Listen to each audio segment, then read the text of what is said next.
My ex said I'd never find better, then went silent when his best man asked for my fiance's bachelor party address. The color drained from Grant's face as Carter repeated the question. It started 3 months ago at my cousin's engagement party. I was showing off my ring when Grant appeared with a blonde. We hadn't spoken since I'd caught him with his yoga instructor. His eyes landed on my hand. Congratulations, though you're rushing into this. My fiancé Miles squeezed my waist. No one's going to love you like I did. I smiled. You're right. Miles actually shows up for me. Grant's jaw tightened. Enjoy the honeymoon phase. Over the next weeks, Grant inserted himself everywhere. Our gym, our brunch spot, my book club. Each time, little comments about spontaneity or patience. Harper warned me. I brushed it off until Miles's bachelor party planning began. Carter organized everything. Vegas, poker room. He called asking for vendor contacts. That's when Grant appeared at my office. Heard Miles has got quite the party planned. Carter seems solid. How do you know Carter? Same fraternity. He smiled. Miles deserves to blow off steam. Something in his tone made my stomach drop. Then Carter called 3 days before the trip. Grant mentioned he might stop by Saturday. That cool? How exactly do you know Grant? We pledged sophomore year. He reached out offering to help. Grant had orchestrated this. But why? That night, I told Miles. He called Carter, who insisted Grant had only offered recommendations. At 11 p.m., my phone buzzed. Unknown number. Photo attachment. A screenshot. Carter's name at the top. Saturday night after poker. I've arranged the surprise. He won't forget this. Grant had responded with a thumbs up. I showed Miles. His face went pale. What kind of surprise? We called Carter. He picked up laughing. What's up? What surprise did Grant arrange? The line went quiet. I don't know what you're talking about. I saw the messages. Silence. There's been a misunderstanding. Grant just helped with the venue. What venue? I can't discuss bachelor party details with the bride. The call ended. I'm not going, Miles said. You have to. If you don't, we'll never know what Grant planned. Then I'm calling it off. I grabbed his hands. No, we need to know. My phone buzzed. 2 words. See you Saturday. I stared at the screen. Grant couldn't mean me. Unless he's not sabotaging you, I whispered. He's sabotaging me. Miles's eyes widened. I thought about the positioning. He wants you to think I can't let him go. My phone buzzed. A photo loaded. Me, from this afternoon, leaving Grant's office building. I'd never been there. Miles grabbed the phone. That's not possible. You were at work. Exactly. He's been planning this longer than we thought. Another buzz. Me at a restaurant. With Grant. Laughing. My hand on his arm. I'd never been to that restaurant. These are fake, Miles said, voice cracking. Are they? How would I prove? My phone rang. Carter's name. Miles answered on speaker. What the hell is going on? Carter's voice was ice. Ask your fiancé. Grant just sent me some interesting photos. Maybe you should reconsider this wedding. The line went dead. I stared at Miles, watching doubt creep into his eyes. After everything, one moment of uncertainty was all it took. You believe me, right? Miles didn't answer immediately. Grant had won, or so I thought. My phone buzzed one more time. A video. I opened it with shaking hands. The footage was grainy, security camera quality. It showed Grant at a computer, Adobe Photoshop open. He was actively editing photos, my photos, adding me into shots with him, creating the exact images he'd just sent to Carter. The timestamp was from yesterday. At the bottom, a message. Thought you might need this. Harper, my best friend, had been following Grant. I turned the screen toward Miles. His expression shifted from doubt to fury in seconds. How did Harper get this? She warned me weeks ago. I guess she never stopped watching him. Miles replayed the video 3 times. In the footage, Grant was meticulous, adjusting lighting, blending shadows, creating a narrative that didn't exist. The timestamp showed he'd been working on these images for days. I need to call Carter back, Miles said. Wait, I grabbed his arm. If we show Carter now, Grant will know Harper's been tracking him. We need to let this play out. You want me to still go to Vegas? I want us to trap him. Miles stared at me. What are you thinking? Grant's expecting Carter to cancel the party or for you to doubt me. When neither happens, he'll escalate. He has to. He's invested too much. My phone buzzed again. Harper calling. I put her on speaker. Where are you? Outside his apartment. I've been tailing him since the engagement party. I knew he'd pull something. Harper's voice was tight. There's more. He's not working alone. What do you mean? The blonde he brought to the party? Her name's Vanessa. She's a private investigator. They've been building a file on you for months. My stomach dropped. A file? Every place you go, every person you talk to. I think he's trying to prove you're unstable or obsessed with him. Miles grabbed the phone. Why would he do that? Control, Harper said. If he can't have her, he needs everyone else to believe she's not worth having either. The line went quiet. Send me everything you have, I said finally. Every photo, every video. We're going to show him exactly who he's dealing with. Harper sent 17 files. Screenshots of Grant hiring Vanessa. Surveillance logs showing he'd been tracking my movements. Bank records proving he'd paid Carter $5,000 to organize the bachelor party and plant doubt. Carter had sold out his own fraternity brother for money. We need a lawyer, Miles said. We need evidence that holds up in court, I corrected. Right now, this is just surveillance footage. We need Grant to confess or act on camera. You want to set him up? I want him to set himself up. The next morning, I called Carter. He picked up after 4 rings. Look, about last night. Don't. I kept my voice cold. I know Grant paid you. I know about the photos. And I know you're scared he'll want his money back if this falls apart. Silence. Here's what's going to happen, I continued. You're going to proceed with the party exactly as planned. You're going to tell Grant that Miles is coming and that I'm devastated, that we had a huge fight and I'm questioning everything. Why would I do that? Because if you don't, I'm sending the police the video of Grant creating fake evidence. And I'm including your bank deposit. Conspiracy to commit fraud. You'll lose your job, probably your license to practice law. Carter was a junior associate at a corporate firm. This would destroy his career. How do I know you won't turn me in anyway? You don't. But your best chance is to help me now and hope I'm feeling generous later. He agreed. Over the next 2 days, Carter fed Grant exactly what I told him to say. That Miles and I were barely speaking. That I'd accused Miles of not trusting me. That the wedding was probably off. Grant took the bait. Thursday night, he showed up at my apartment. I'd been expecting him. I heard about you and Miles. He stood in the hallway looking genuinely concerned. I'm sorry. Are you? I never wanted this to happen. I almost laughed. You created fake photos of us together. You paid his best man to sabotage our relationship. What did you think would happen? His expression shifted. The mask slipped just slightly. I don't know what you're talking about. Harper's been following you. We have footage of you making those images. We have your bank records. We have everything. Grant's jaw tightened. For a moment, I thought he'd deny it. Instead, he stepped closer. You think you're so smart, but you're missing the bigger picture. Which is, Miles will never trust you again. Not really. There will always be that seed of doubt. Every time you're late, every time you don't answer your phone, he'll wonder. Is she with Grant? Is she lying? He smiled. I don't need to destroy you. I just needed to plant the question. And now it's there. Forever. You did all this because I left you? I did this because you humiliated me. You caught me with Rebecca and acted like you were the victim. Like I was the bad guy for wanting something you couldn't give me. I caught you having sex in our bed. You were never there. Always working. Always tired. What was I supposed to do? The audacity was breathtaking. So this is revenge? This is justice. He leaned against the doorframe. You wanted to move on and play happy family with Miles? I'm just reminding you that actions have consequences. You're right. I pulled out my phone. They do. I played the recording. His voice filled the hallway. Every word. Every confession. Grant's face went white. You recorded me? Virginia's a one-party consent state. This conversation is completely legal. You manipulative. Choose your next words carefully. They're also being recorded. He stared at me. For the first time since I'd known him, Grant looked genuinely uncertain. What do you want? I want you to leave. Not just my apartment. My life. Miles's life. Carter's life. I want you to disappear. And if I don't, then I go to the police. Fraud, harassment, stalking. I'll file a restraining order and make sure everyone in your professional network knows exactly what you did. Your law firm will drop you. Your clients will run. And that partnership you've been chasing? Gone. Grant was up for partner at his firm. He'd been working toward it for 6 years. This is blackmail. This is consequences. We stood there. The hallway was silent except for the hum of the building's AC. Fine, he said finally. I'm done anyway. You're not worth the effort. He turned to leave, then stopped. You know what's funny? You think you won. But Miles will always know I got to you. That's what he'll remember. Not the wedding, not the vows. He'll remember that his fiance's ex tried to destroy their relationship and almost succeeded. That'll be the foundation of your marriage. Doubt and suspicion. The words hit harder than I wanted to admit. After he left, I sat on my couch and replayed the recording. I had everything I needed. Confession, motive, evidence. Grant was finished. But he wasn't wrong about the doubt. Miles arrived an hour later. I played him the recording. He listened without interrupting. When it finished, he sat back and exhaled slowly. He's really gone? Yes. And Carter? I'll deal with him separately. Miles took my hand. I'm sorry I doubted you. Even for a second. You didn't.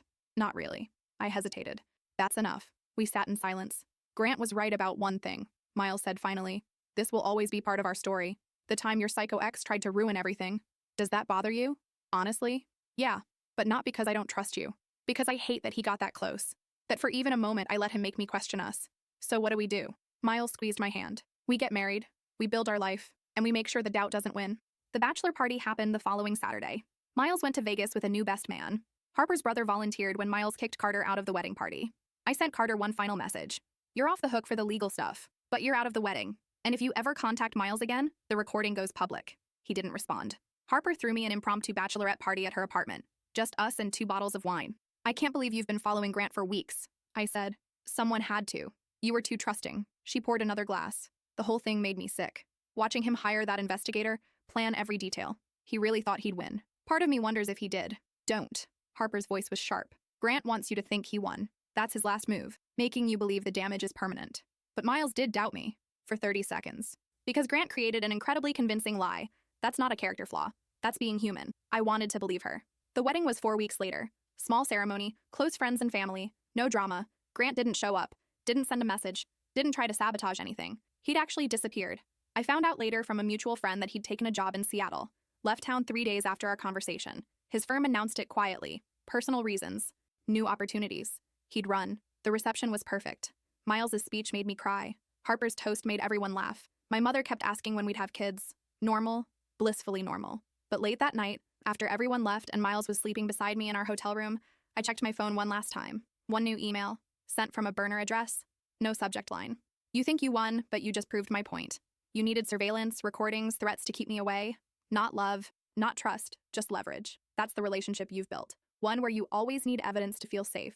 One where doubt is always just one accusation away. Congratulations on the wedding. I hope you enjoy looking over your shoulder for the rest of your life. G. I deleted the email, then I blocked the address. Then I turned off my phone and rolled over. Miles stirred. Everything okay? Perfect. He pulled me closer. I love you. I love you too. And I meant it. But Grant's words lingered. Because here's what nobody tells you about winning. Sometimes the victory is just surviving. Sometimes it's just outlasting the person trying to destroy you. It doesn't erase what happened. Doesn't delete the doubt they planted or the damage they caused. You just learn to live with it. The honeymoon was 2 weeks in Italy. Miles insisted on keeping our phones off most of the time. No social media, no emails, just us. It was exactly what we needed. We explored Rome, Venice, Florence, ate too much pasta, drank too much wine, pretended the previous months hadn't happened. But on our last night in Positano, Miles found me on the balcony staring at the ocean. You're thinking about him? It wasn't a question. I'm thinking about what he said, about looking over my shoulder. Miles joined me at the railing. Do you want to talk about it? I don't know. Part of me wants to forget he exists. Another part keeps waiting for the next move. There won't be one. He's in Seattle. We're here. It's over. Is it? I turned to face him. Because I keep catching myself checking to see if cars are following us. If strangers are watching. Harper had to follow Grant for weeks to catch him. What if next time we don't catch it? Miles was quiet for a long moment. Then we deal with it. Together. But we don't let the fear of what if ruin what we have now. That's very rational. I've been practicing. He smiled. My therapist suggested it. You're seeing a therapist? Started right after the bachelor party incident.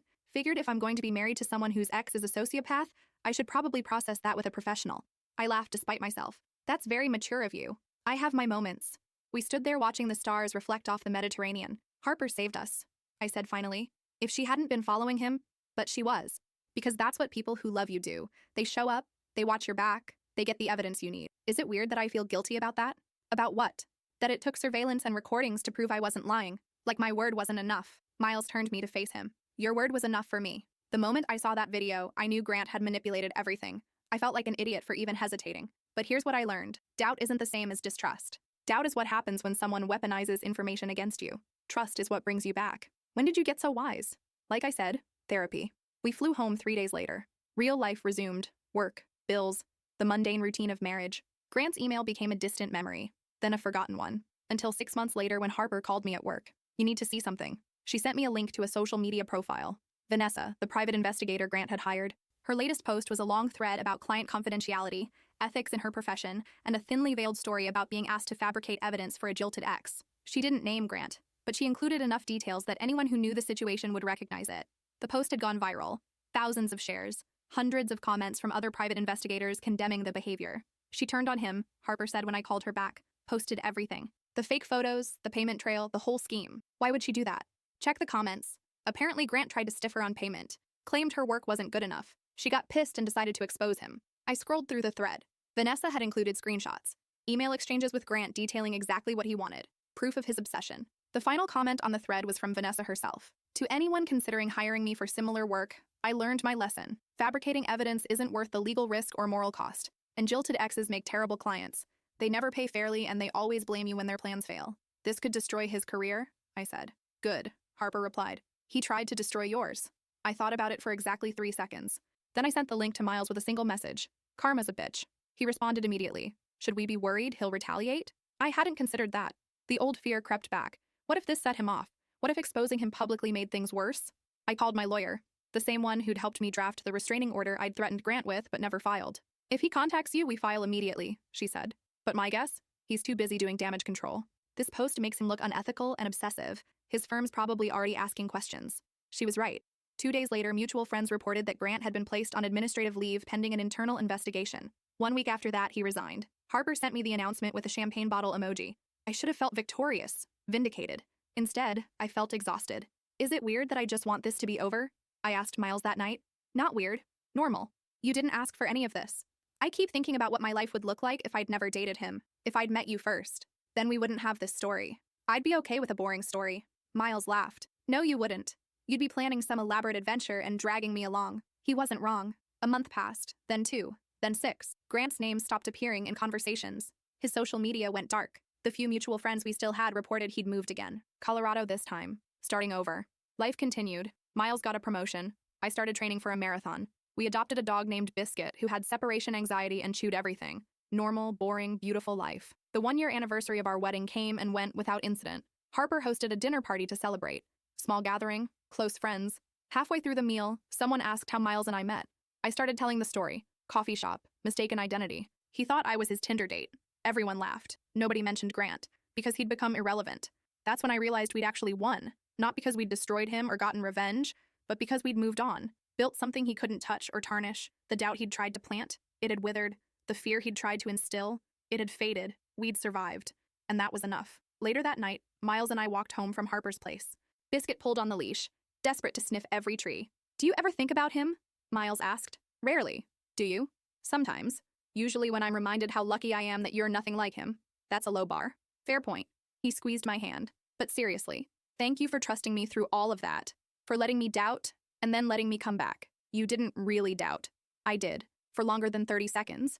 And you could have held that against me. Could have made me prove myself forever. But you didn't. Because I understood. Grant was good at what he did. He was. But we were better. We walked in comfortable silence for a while. Harper told me something interesting last week, I said eventually. What's that? Grant's apparently engaged. Met someone in Colorado. Moving fast. Miles stopped walking. How does that make you feel? Honestly, sorry for her. You don't think people can change? I think Grant's really good at convincing people he's changed, and I think his new fiancé has no idea what she's signing up for. Should we warn her? I'd considered it. Drafted the message multiple times. No, it's not our story to tell anymore. And maybe I'm wrong. Maybe he learned something. Maybe she's different enough that he won't spiral. You're more generous than I'd be. I'm selfish, actually. Warning her means engaging with him again. Means opening that door. I'm not interested. We reached our apartment building. Biscuit did his business on the small patch of grass outside. Upstairs, I checked my email before bed. Old habit. One new message. Subject line, thank you. The sender's name made my heart stop. Rebecca, Grant's yoga instructor. The one I'd caught him with. I almost deleted it. Then curiosity won. I know this is strange, and I'm probably the last person you want to hear from. But I saw the social media post about Grant hiring a PI to stalk you. I needed to reach out. When we were together, Grant told me you were obsessed with him, that you'd refused to accept the breakup, that you were following him, sending him messages, trying to sabotage his relationships. I believed him. I thought I was helping him escape an abusive situation. Now I realize he was lying about everything. I'm so sorry for the role I played in your pain. I hope you're happy now. You deserve it. Rebecca. I read it 3 times. Then I showed Miles. Are you going to respond? He asked. I don't know. Part of me wants to tell her it's fine. Water under the bridge. Another part wants to ask why she believed him without question. What does your gut say? I thought about it. My gut says Grant isolated his victims by controlling the narrative. Rebecca was collateral damage just like me, just like his new fiancé probably will be. So what do? I sat down and typed a response. Rebecca, thank you for reaching out. I appreciate the apology. Grant was very good at manipulation, and you weren't wrong to believe someone you trusted. I hope you're in a better place now.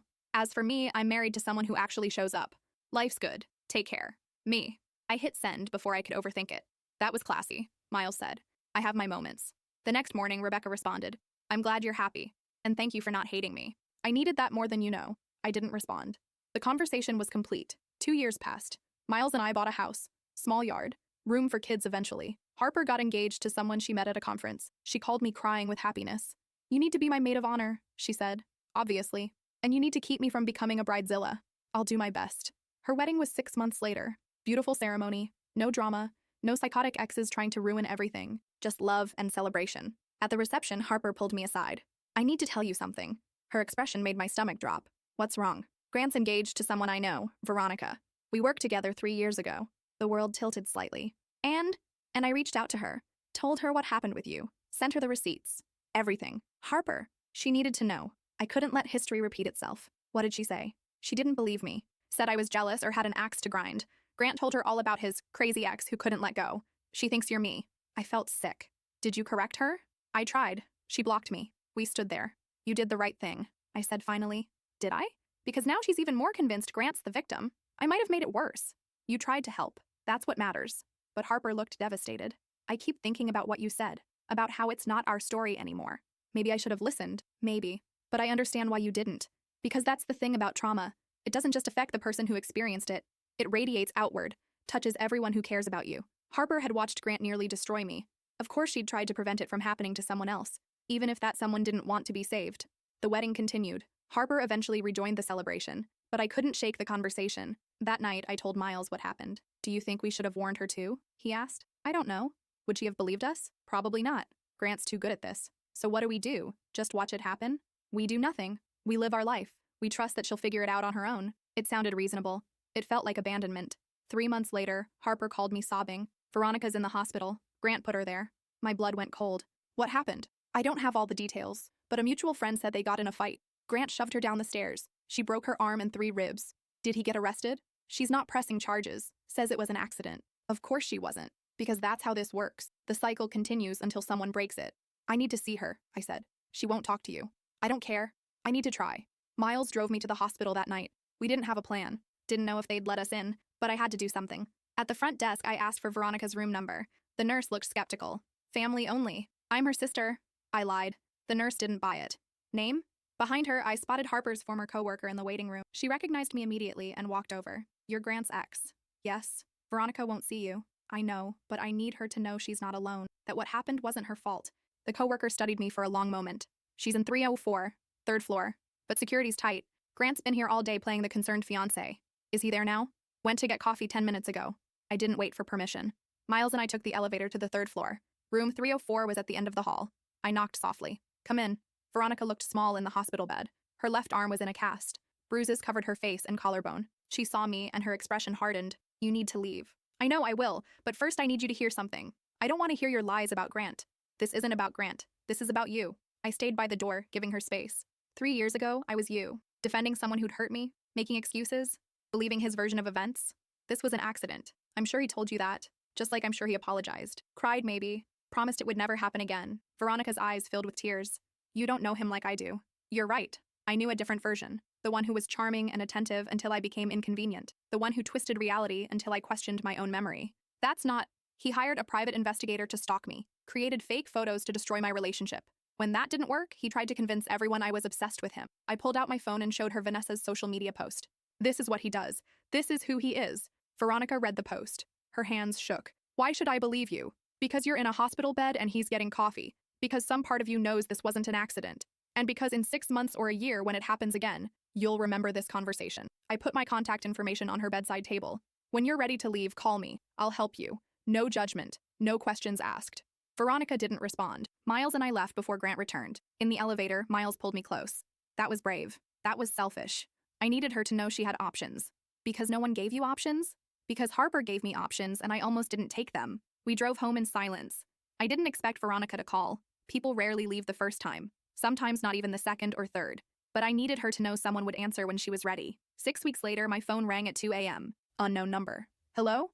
It's Veronica." Her voice was barely a whisper. "He's asleep. I need to leave. Can you help me?" I was out of bed in seconds. "Where are you?" She gave me an address on the other side of town. Miles was already getting dressed. "We're coming. Pack light. Just essentials. Don't let him hear you." "Okay." "Veronica, if he wakes up, leave everything and run. Your safety matters more than your stuff." "Okay." We made it to her place in 20 minutes. Veronica was waiting on the corner with a single backpack. She got in the car and started crying. I didn't ask questions. Just drove. We took her to the same shelter I'd considered 3 years ago when things with Grant were at their worst. The intake counselor was kind, efficient, used to this.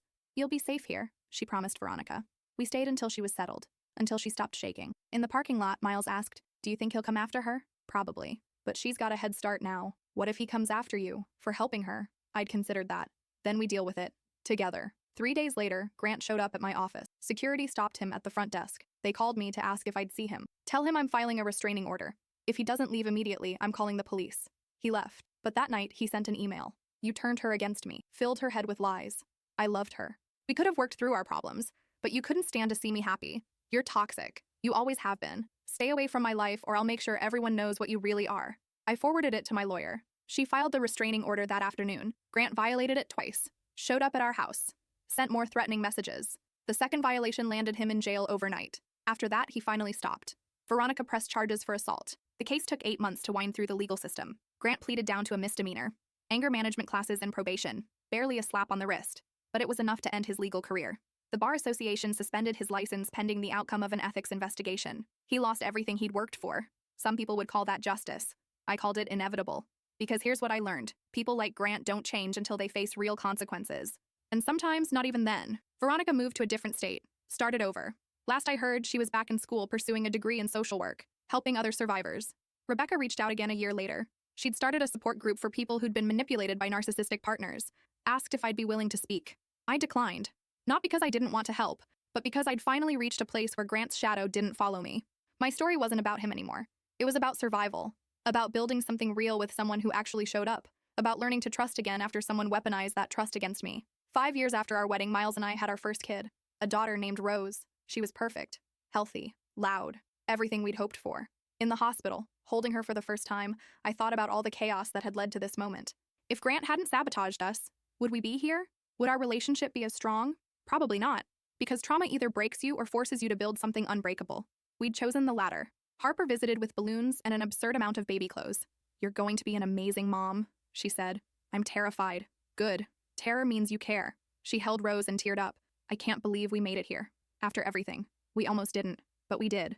That's what matters." Later, after everyone left and Rose was sleeping, Miles climbed into the hospital bed beside me. "I've been thinking about what to tell her when she's older, about how we almost didn't happen. We don't have to tell her anything, but what if she asks? Kids ask everything. Then we tell her the truth, that sometimes people try to hurt you out of spite or jealousy. But if you're lucky, you'll have people who fight for you, who gather evidence and show up and refuse to let the damage be permanent." Miles kissed my forehead. "That's a pretty good lesson. Harper taught me." We sat in the quiet of the hospital room, watching our daughter sleep. This was the life Grant tried to prevent, this moment of peace and perfect normalcy. And we'd won it despite him. No, because of him. Because his cruelty had shown us exactly what we were fighting for. 10 years later, I was grocery shopping when I saw him. Grant. Older. Grayer. Pushing a cart with a toddler strapped in the seat. For a second, our eyes met. I waited for the panic, the fear, the old familiar anger. None came. Instead, I felt nothing. He was just a stranger now, someone I used to know. I grabbed my milk and kept walking. At home, Miles was helping Rose with her homework. Our second daughter, Lily, was building blocks on the floor. Normal. Beautifully, perfectly normal. "How was your day?" Miles asked. "Good. Uneventful." And it was true. Because Grant had become what he'd always feared. Irrelevant. The story people told wasn't about him anymore. It was about us. About two people who built something real despite someone's best efforts to destroy it. About trust that survived weaponized doubt. About love that outlasted revenge. That night, tucking Rose into bed, she asked me a question. "Mom, have you ever had someone really hate you?" I thought about lying, protecting her from ugly truths. Instead, I told her the truth. Yes, someone I used to date tried very hard to ruin my life. Why? Because I left him, and he couldn't handle that. What did you do? I survived.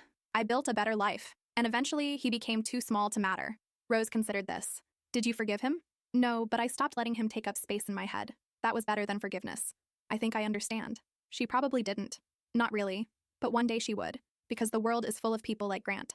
People who can't handle rejection, who weaponize intimacy, who confuse control with love, and the only way to win is to refuse to play their game, to build something they can't touch, to survive long enough that their chapter becomes a footnote. That's what Miles and I did. We survived. We built. We won. Not because we destroyed Grant or got perfect revenge, but because we chose each other every single day, even when it was hard, especially when it was hard.